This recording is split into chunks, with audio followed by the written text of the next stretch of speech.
You're listening to the Monocle Daily, first broadcast on the 5th of February 2026 on Monocle Radio. The self-destruction of the Washington Post, the German Chancellor's jaunt to the Gulf, and the picturesque Japanese town which would rather be left alone this cherry blossom season. I'm Andrew Muller. The Monocle Daily starts now.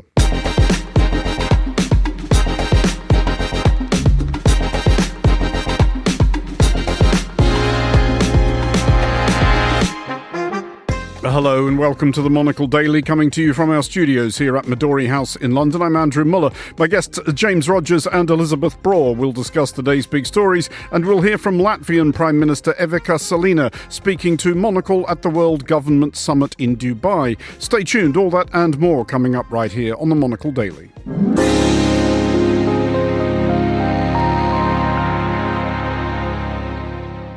This is the Monocle Daily. I'm Andrew Muller, and I am joined today by Elisabeth Braw, Senior Fellow at the Atlantic Council, author of the upcoming title Undersea War, and by James Rodgers, Associate Professor of International Journalism at City University of London, author of the imminent The Return of Russia, Heaven Help Us 2 Panellists, with imminent books to flog. All right then, keep it short. James, you first. Well, my big news, Andrew, is it's no longer imminent. It came out last week in the United States and here in the UK. My book is a concise political history of Russia and its relations with the West from 1991 to 2022. Really just trying to ask the question of what went wrong after the optimism at the end of the Cold War to the renewed confrontation we see now. The short answer to which is a great deal. We do have a longer conversation about you with that book coming up, but listeners, I have read it and everything. Highly recommended. Elisabeth, I haven't got a copy of yours yet, but I'm sure I will be highly recommending it in due course. But introduce it to the listeners, if you will. Yes, it's called Undersea War. It's coming out in October. So if you want to read it, you'll see a lot of track changes in my Word documents. And it's about cables and pipelines and the battle taking place underneath the ocean surface. And frankly, I get frightened even reading it myself. So I don't know whether that's good or bad, but it's coming your way in October. Well, if it's terrifying you, I think that's a really encouraging sign. We will start in Washington, D.C., and with the latest insistence by the proprietor of some or other media outlet that the way to make a given newspaper, magazine, broadcaster or website flourish is to absolutely gut it of all the reasons anyone liked it in the first place. The Washington Post, owned by Amazon CEO Jeff Bezos, has axed roughly a third of its workforce, including its entire sports section, an especially interesting decision in Super Bowl week and as a Winter Olympics gets underway, and many, if not most, of those responsible for the Post's hitherto much-admired foreign coverage, including shutting down the Post's bureau in Kyiv and Jerusalem. An apparently unfired spokesperson for the Post said the cuts would, quote, strengthen our footing and sharpen our focus. Spoiler, no, they won't. James, we can probably proceed on the assumption that this isn't entirely about money, because Jeff Bezos could not possibly spend all that he has in roughly a gajillion lifetimes. So if it's not about that, what is this about? Politics, possibly. I think it's about deciding what the priorities are. We saw only last year there was a change, very marked change in editorial policy at the Washington Post when they declared that they were only going to have editorial pieces on things that dealt with personal liberties and free markets. So the pluralism that you'd expect, even given the particular orientation of a newspaper, traditionally they've taken opposing views on board in order to give their readers as broad a range of opinion as they possibly can.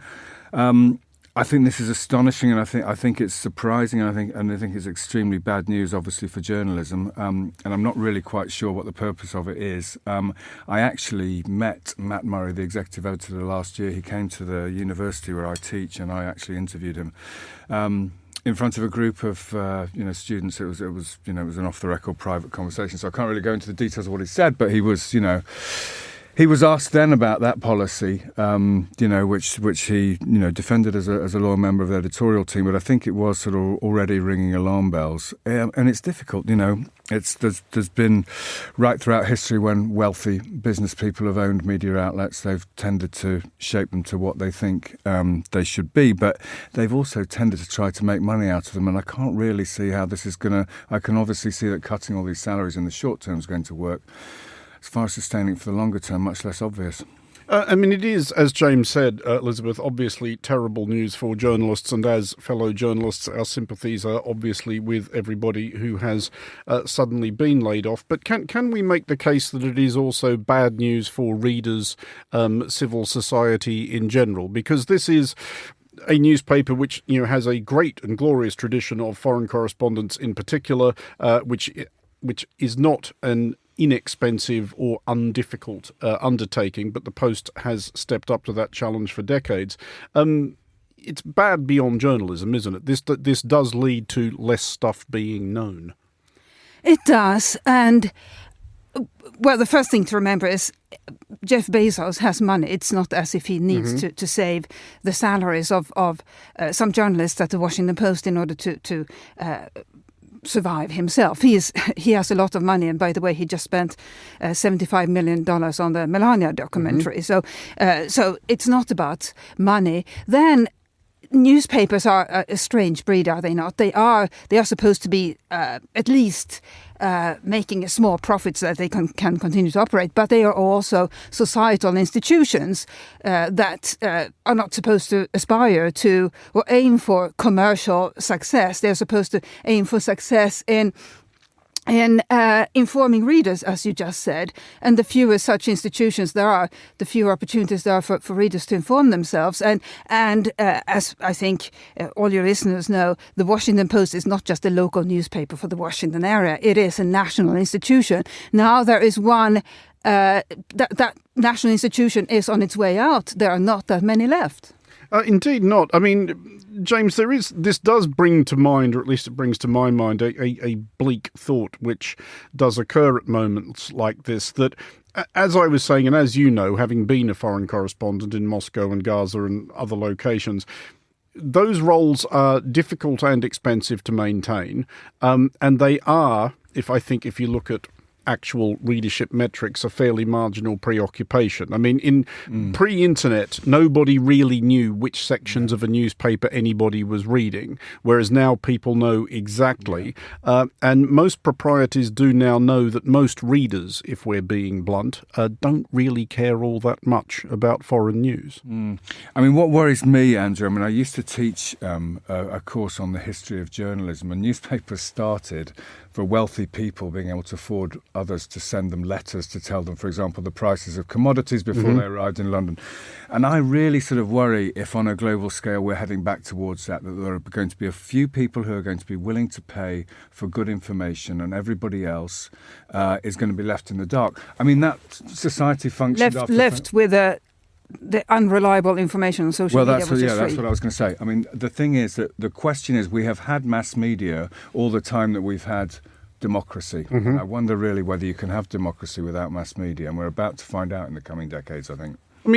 Are there models that anybody has developed anywhere else, Elisabeth, other than the United States, which don't rely on somebody with enormous sacks of cash fancying owning a newspaper? Because sometimes it sort of works out okay, but generally not in the long term. There must be a better way of doing it than this. There is, or there seems to be. So, for example, if you look at the Schibsted family of companies, the Bonnier family of companies, they own newspapers, including serious newspapers, book publishing businesses, and so forth. And they don't do it as a charitable undertaking. So clearly they have figured it out. And if we look at, for example, the Financial Times, it is not owned by a family that does it for the love of democracy. It's owned by a company, but they have figured out how to make money on the newspaper, and it is such a high quality newspaper. It is indeed that. Just finally on this one, James, and again, those of us who have been in journalism long enough will recognise the pattern here, and I've certainly worked at magazines where this has occurred. Why doesn't anybody learn from this? Because they do the thing where they say we can save lots of money by getting rid of all this stuff and sacking all these people.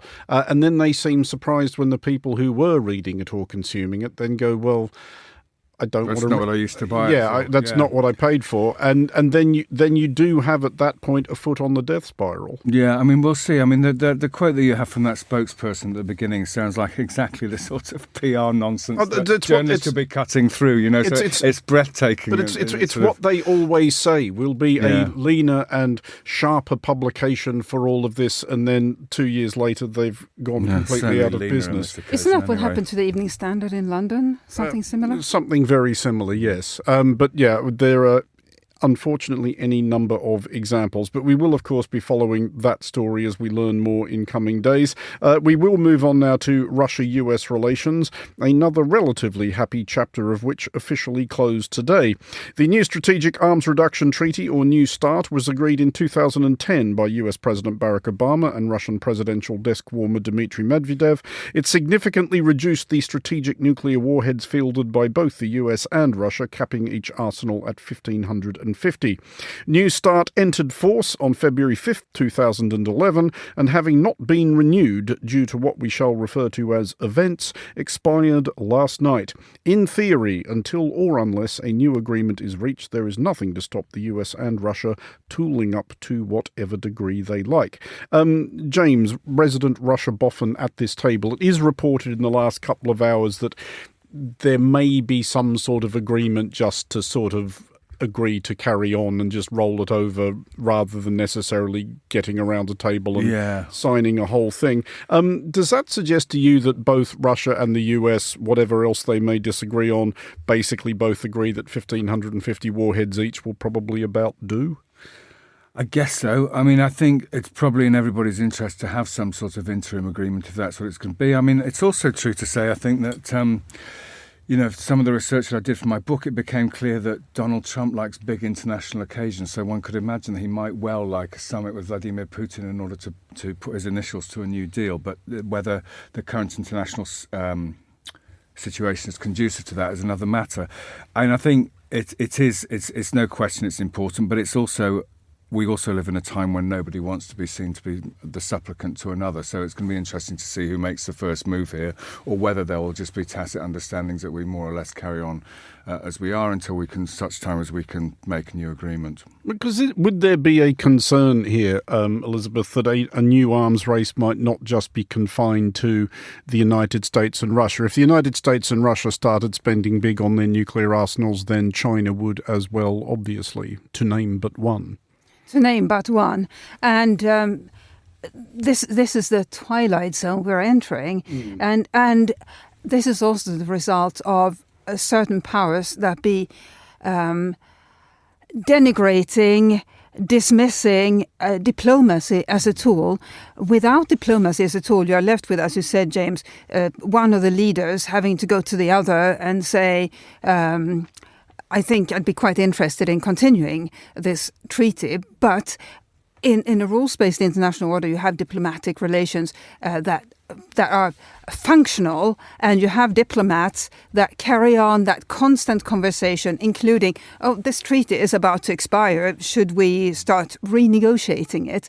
And if that doesn't happen, you're left on a cliff, as we are now. And it's not just China, it's other countries. It's essentially open season now. Other countries can say, well, if the major nuclear weapons owners of the world can't agree on the treaty, maybe we should start developing nuclear weapons too.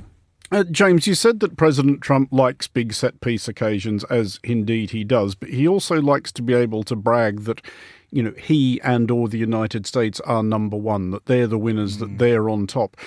If he got it into his head that the United States needed to massively ramp up its nuclear arsenals, could Russia actually compete with that? Can Russia afford a nuclear arms race? Because the one thing that can be said for sure of nuclear weapons is that they are fantastically expensive. Yeah, that's a very good question. I mean, I think probably not in the present circumstances. I think Russia's defence spend. Well, I think the word defence is perhaps not right. The word in this, Russia's military spending at the moment is sky high, of course, because of its war war in Ukraine, and it probably isn't its priority. I wouldn't have thought either to try to renew this. I mean, it's just interesting when you mentioned in the beginning Presidents Obama and Medvedev. Remember them going to Silicon Valley together and eating burgers together in their shirt sleeves. Such a very, very different time, and yet not so very long ago. I don't think Russia will be interested in this, and I also think that Russia will probably want to sort of talk superpower to superpower in the terms in which they see themselves, and to the United States, and probably get this sorted out. I don't think it's in either side's interest. And this is why we had arms control in the first place, because it makes no sense to have thousands of warheads, more than you need to destroy the world. And that's why this concept of MAD, so mutually assured destruction, entered the vocabulary during the Cold War. It made no sense. It was mad to have more nuclear warheads than you would need to destroy the world, and that's what we face if New START isn't replaced by something. And as you said, James, and you too, Andrew, Russia may find it financially unattractive to engage in that mad race while at the same time spending a lot of money. Just finally on this, James, and just for fun, let's try to be hilariously optimistic. As we said at the top of this item, there is some indication that Russia is going to agree with the United States of just like, fine, let's just carry on with this. But there's also been a development in the Russia-Ukraine-America talks in Abu Dhabi, which have resulted in at least some prisoner swaps. I mean, is there anything there that suggests that Russia is trying to signal that we are maybe ready to talk about other bigger things? I'm afraid I don't think so, no. And we have had prisoner swaps in the war before, and it may be just a sort of expression of goodwill. It's important, I think, for both sides to be seen to be engaging in the process, even if they aren't really. I mean, I think the territory, that, as we know, is such a huge sticking point, and I don't see any way to overcome this idea that Ukraine will perhaps give up territory which it currently holds and has held at a great deal of cost of blood and treasure in the last 4 years in return for peace. I can't see that going anywhere at the moment. James Rodgers and Elisabeth Braw, thank you both for the moment. We will have more from you shortly. But now, as the World Government Summit wraps up in Dubai and Russia and Ukraine wrap up those talks in Abu Dhabi, Monocle's Tom Edwards spoke with Latvia's Prime Minister Evika Silina in Dubai to get her perspective on diplomacy and Europe's role in the world today. Tom began by asking the Prime Minister about the state of European security and her own agenda at the World Government Summit. There are different meetings and different discussions, and I'm very grateful for UAE that they are hosting today, actually starting the peace negotiations again with Ukraine, Russia and the United States. I see Europe actually as well need to take a more active part. We as Nordic Baltic countries and Poland, we are very active and supporting Ukraine, and therefore, sure, I'm using this platform as well to discuss, to understand how the possible peace is seen from Gulf countries side. I just had a meeting with President of UAE. We had a very fruitful meeting and very deep discussions about how we can get the peace in Ukraine. And I think Europe really needs to have negotiations, because we need to isolate Russia from financial income to boost their military, but we need to find a way how we can understand what's going on in Putin's head. Well, yes, not an easy task at the best of times. Talk to me about how you're seeking to leverage Latvia's positions, Latvia's strengths. We think of, it's the biggest Baltic capital. It's got so many soft power assets as well as some hard power ones. As the sort of the grown-up sibling, if you like, amongst your sort of Baltic colleagues, what ways can you go about leveraging soft power, hard power, diplomatic power? What does that process look like? It's a very sensitive issue because our society is very demanding to have a just peace in Ukraine. And we really understand how hybrid attacks, cyber attacks, sabotages on our country are trying to twist the politics and mindset of our people. But we as well understand it's important for Ukrainians to have peace. So I think for me as a leader, it will be not an easy task as well to talk with my society, to talk with European people, that if Ukrainians are ready for peace, we need to be beside them, next to them, to be their back. But they're the first ones who will say when the peace is really the peace or there is a ceasefire. So therefore for us, we have been boosting up our resilience. You know that we are spending 5% of our GDP for our military. We have a really strong NATO Stratcom Center for hybrid attacks in our country, so we know those threats. But this time is very challenging, and it asks from us a strong leadership. And I think we as the leaders as well need to use this opportunity to show our society that we are there for them. Because I think too often we discuss in Europe that we need to discuss more, but we need to make decisions as well. And I believe we are able to make decisions. Well, just on that point, how does Europe do a better job at broadcasting those values, pushing that agenda, reassuring the world that it remains a group of countries that are like-minded, that share these foundational values, the rule of law, robust structure? I sometimes feel like Europe doesn't do a good enough job at articulating that message. I think there are countries that do. I think Latvia certainly does. What does Europe need to do better to take that message globally, do you think? I think we need to have these good relationships like we have with Nordic-Baltic, not just Baltic countries, because maybe if it's seen like they have no other chance just to step up. But if we are together with Nordic-Baltic, Poland, Germany, UK, then we are much stronger voice. And if we share the same values, like for Greenland, we were all united. I think we all were united. And with recent agreements with Mercosur, with India, Europe can really stand up.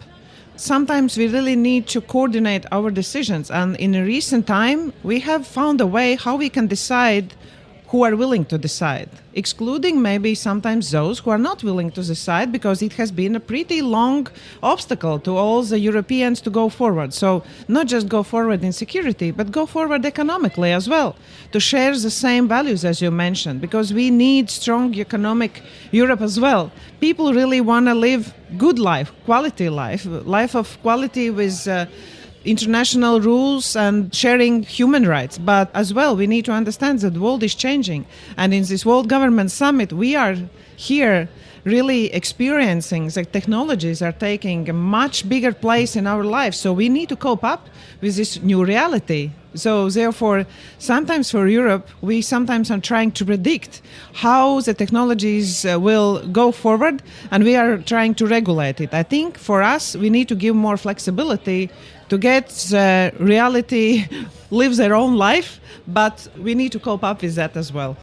That was Monocle's Tom Edwards with Latvian Prime Minister Evika Silina at the World Government Summit in Dubai. You're listening to The Daily with me, Andrew Muller. Still with me are Elisabeth Braw and James Rodgers. Sticking with the subject of European leaders in the Gulf, that is also where we find German Chancellor Friedrich Merz this week, undertaking a brisk whip through Riyadh, Doha and Abu Dhabi.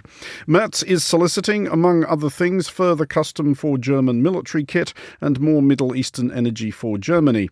This engagement appears reflective of a few broader themes: an ebbing of Germany's squeamishness about exporting arms to countries which might imaginably actually use them, and an appreciation of Germany's understanding that it may have to add the United States to Russia on its list of formally trusted partners. Elisabeth, is something actually moving here with Germany? Because we've been waiting for something to actually move with Germany for about 4 years. But since Merz became Chancellor, he does actually appear more serious, for better and for worse. We did see last year, for example, Germany allowing itself to sell Eurofighters to Saudi Arabia. Well, Merz is, as a person, more energetic than Olaf Scholz, his predecessor. That is an indisputable fact. And he's also very interested in foreign policy and also in security policy, whereas Olaf Scholz was a former finance minister. That was his thing. And we have seen that since Merz was elected, or since his party formed the government, that he has been traveling around the world and actually presenting Germany quite well, including in the United States, when I think we all remember European leaders had to team up to go for a collective visit. So, yes, he is positioning Germany quite well, or quite energetically. And as you say, or as you didn't say, but beggars can't be choosers. In this global environment, you may have to work more closely with Saudi Arabia. And I was just listening to Deutschlandfunk this morning, so German public radio, and the question came up, or the observation came up that nobody much mentions. Khashoggi anymore, and that is a reflection of the state of the world, where Saudi Arabia has become almost unavoidable as a partner because there aren't that many to choose from with growth potential. Well, on that thought, Elisabeth, and just to follow it up, we did hear Latvia's Prime Minister Evika Silina talking to Tom Edwards in Dubai there about European values and the importance thereof. Do these sorts of outreach by Chancellor Merz suggest that at least some of the bigger and further West European countries have maybe decided that European values are a luxury we cannot presently afford? I don't think so, but when you have deals you want to strike, and you don't have many countries with which to strike those deals, you have to go to countries like Saudi Arabia, and by the way also to India, which has been criticized very energetically in recent years, but now is one of the countries that look quite attractive, and this is the dilemma for liberal democracies in a crumbling international order, that the things they stand for are not particularly fashionable anymore, and they have to assert themselves in a world that's becoming more anarchic, and it is a dilemma that I'm sure European leaders feel on a daily basis, the dilemma between standing up for values and trying to deliver functioning economies, growing economies for their citizens. I mean, James, it's Germany of all countries should have learnt from the last 4 years, you would think, that economically enmeshing yourself with a country which does not share your values and may not wish you all the best is not necessarily a guarantee of anything. Is this not looking a bit like the same sort of mistake? Granted that Saudi Arabia is not in the same position that Russia is to perpetrate proximate harm to Europe, but Saudi Arabia is not really any more reliable an ally, is it? No, I mean, but I suppose that what's being proposed here is not anything on the level of the sort of strategic engagement that Germany and Russia had, for sort of 20 years. True enough. Particularly with the energy infrastructure, which we saw being so rapidly dismantled, or as quickly as possible at least, with the escalation of the war in Ukraine in 2022. One thing that Saudi Arabia doesn't need, I guess, is European energy supply. So. But I think it's a reflection of the fact that, as Elisabeth was saying, the rules-based order is crumbling. Everything's pretty much up in the air, and you take a new decision each day upon where you might best try to build a relationship, because it's not clear where those are. It's, after 80 years in Europe, it's unthinkable that, the United States might be seen in some way as a security threat rather than security guarantor, but that's the world in which we're living. I mean, yeah, it is only a matter of weeks, Elisabeth, since we were contemplating the prospect of the Danish-American War of 2026. And this does seem like a good juncture to remind listeners that you also wrote a book called Goodbye Globalization, available now in all good stores. But does it strike you that we are maybe witnessing the beginning, and here's your next book, a new kind of globalization? Because we have seen some hitherto unlikely looking deals and agreements reached recently. We've seen Canada and China concluding a large scale agreement, India and the European Union moving, I think, rather more hastily than they had for a long time towards that trade deal. Israel recognizing Somaliland? It's all in flux, is it not? And what has changed, and what I realized when writing this book was that the economy will no longer be coupled with an outlook on how other countries should behave. So in the 90s, Western countries could afford the luxury to believe that if we build strong business links with other countries, they will become just like us. And a few countries did become just like us here in the West. If you look at countries like Poland, Czech Republic, Slovakia and so forth, that worked. But that was a luxury.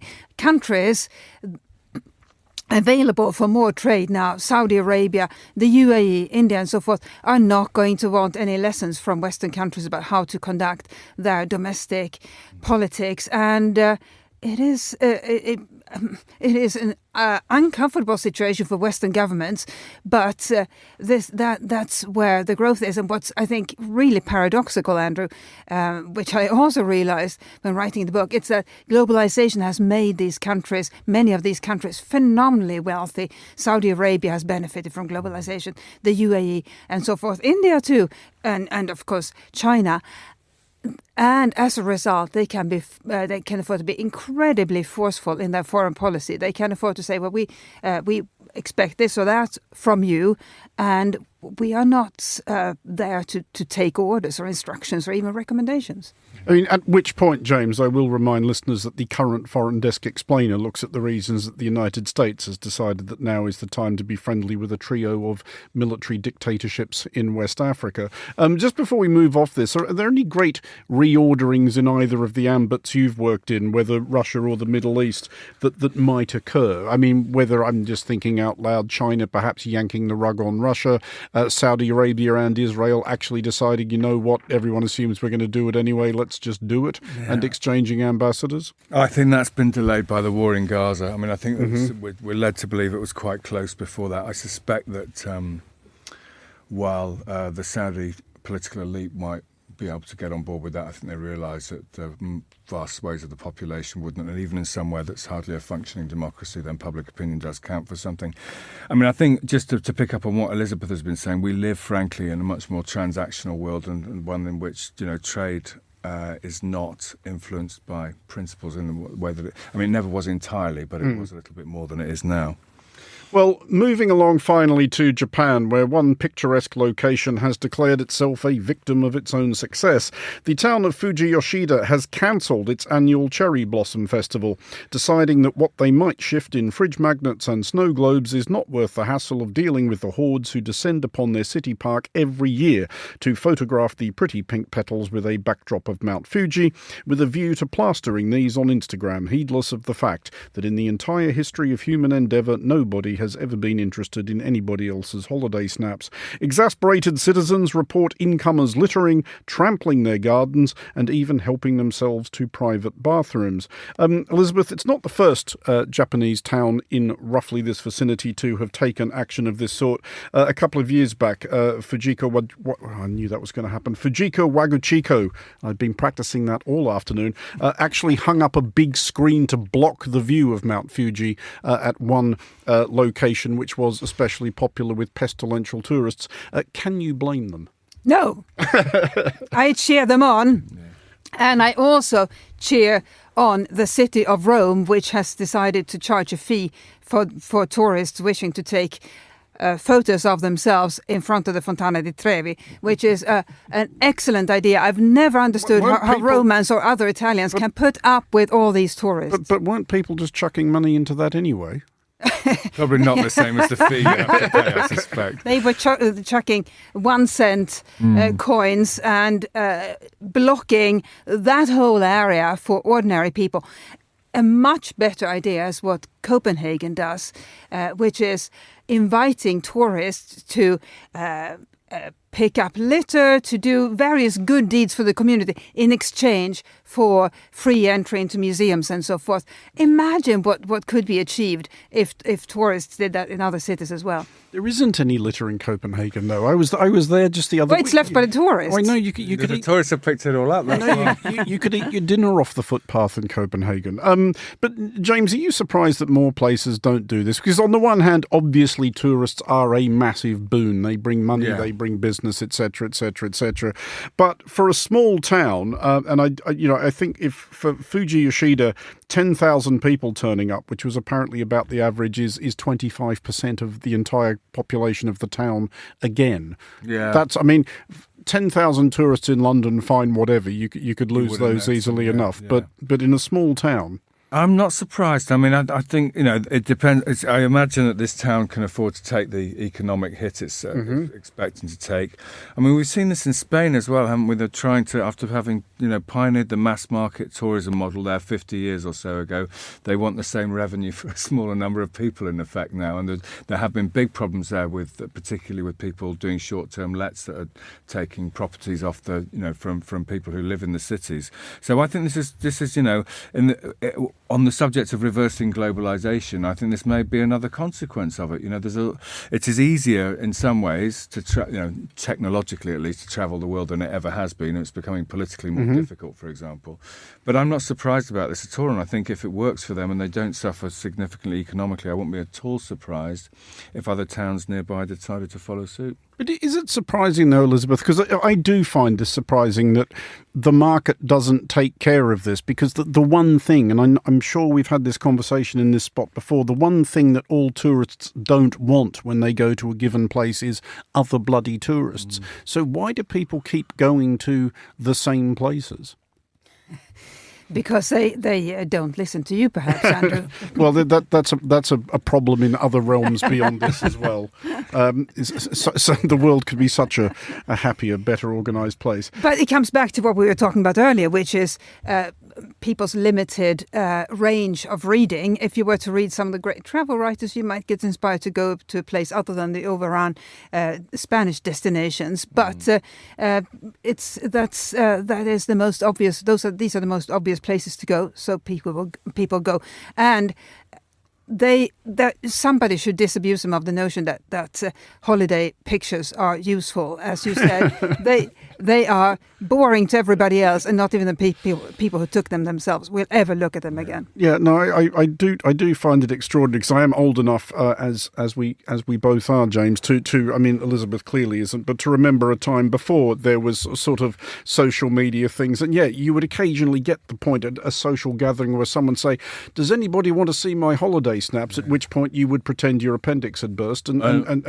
go home. Infamously effective way of clearing a room. Well, absolutely. But we did want to close by asking you each in turn. I'll ask you first, James, if you have ever witnessed yourself any, or perhaps even participated in, because I know you travel as a football fan, noteworthily appalling behaviour by tourists Obviously, abroad. my travel as a football fan, I've never witnessed any bad behaviour. No, because Manchester City fans are known for their courtesy, decorum and respect for local traditions. I think that's a very good way of putting it. I will reveal that as a student, when I went interrailing, I went to Venice. It's the only time I've been. I went in September in the late 1980s, and I loathed the overcrowding so much I've actually never been back. And I've always said to myself, I'll go again in the winter sometime and see it, but I've never been back. It gave such a bad impression to me. I've never been back, and I imagine, if we read the stories about the cruise ships, which I know they've taken measures subsequently to control, I'm not surprised, and I have the greatest sympathy with the people of Venice. It put me off, and I've never been back. My scorching hot Venice tip is the only time I've ever been there was in November.